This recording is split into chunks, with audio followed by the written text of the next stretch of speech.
Alright, so we are back once again, and today we are playing the Thunder, and this game was at the end of a long series of games. I decided to stream for a little bit and try and get my battleship rating up quite a bit. We had a lot of decent games up until this point, I think, but this game, let's just say, a combination of tiredness, being really early in the morning, and just a little bit of a lack of awareness leads to a very predictable outcome, and it's not a good one. We do start off, and well, as luck would have it, I do tend to spawn in the middle of my entire team, and that begs a decision. Do you go to the left hand flank? Do you go to the right hand flank? Well, it doesn't really matter.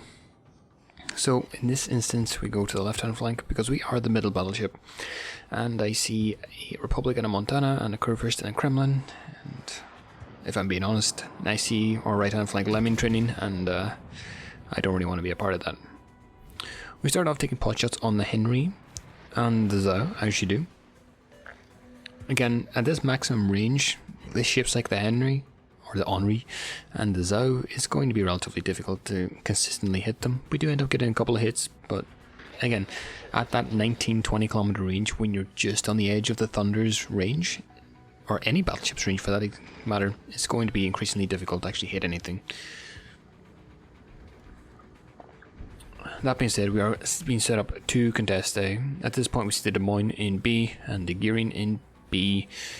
At this point, with, I think that was the Des Moines radar? No, Minotaur radar. But I think the Des Moines already did use radar, hence the spotting of the Gearing. The Gearing should realise that he's in a pretty bad position and be ready once the radar drops to very carefully evacuate from B. Again, the cap is not much more important here than, actually staying alive. Thanks to the wonders that is expert marksman, I decide not to shoot HE at the Zhao. Instead, we are loading up AP and hoping to get a little bit of damage. We do end up clipping him. Again, the lead could be a little bit better, but we do end up with 10k, which is pretty nice and kind of what you'd expect from a salvo from a Thunder, without getting any major hits, like be it citadels or whatever you have. Now, if you look at the minimap, you can see how it's shaping up. There's two clusters on A. Obviously, the enemy team, the Burgo and the Republic, the Henri, the Zhao, and the Marceau to an extent, are clustering around A.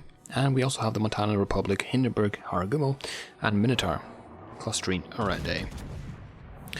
The Des Moines and the Shimakaze in B are pretty much isolated.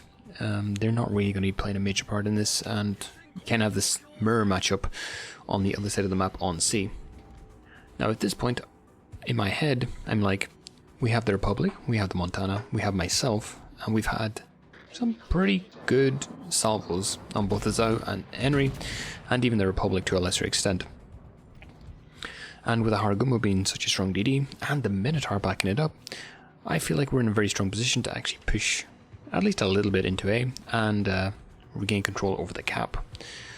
So with this, I decide, with that rock right to a little bit to my left, right here, I said I'm going to push in a little bit more aggressively, try and close that distance down to about 15-16k, and see if I can get much more consistent salvos off on the enemy team. And it kind of does pay off, as you're about to see.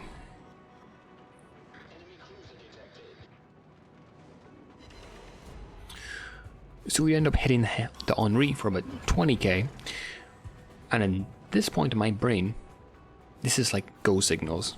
Now the Plymouth does pop up here, which puts a little bit of a wrench in the plan, but I made a fatal error at this point in the game.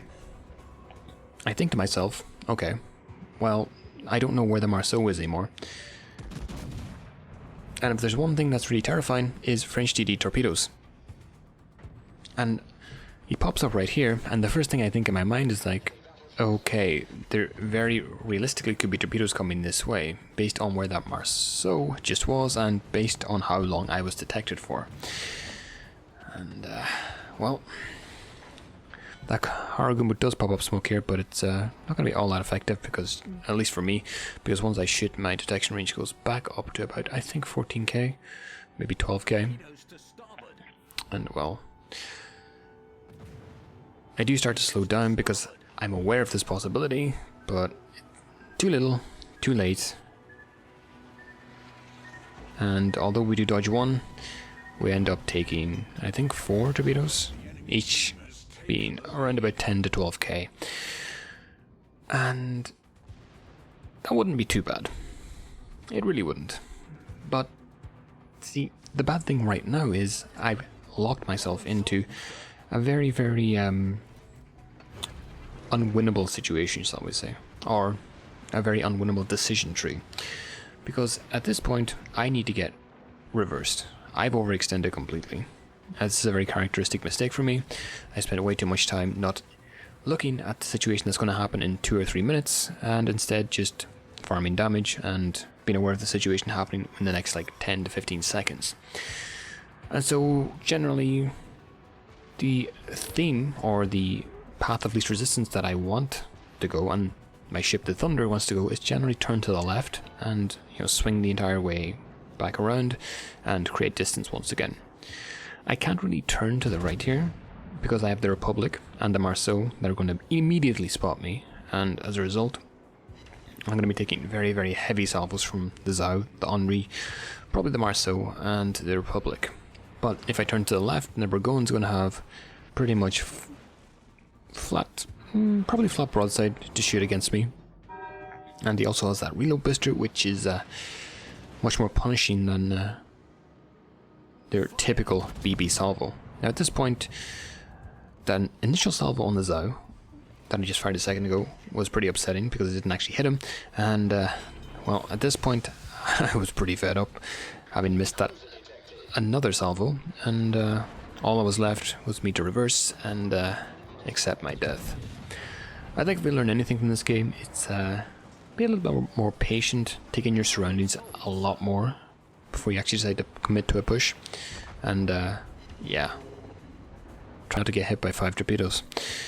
But with that being said, I hope you enjoyed this little quick battle, and I'll see you all in the next one.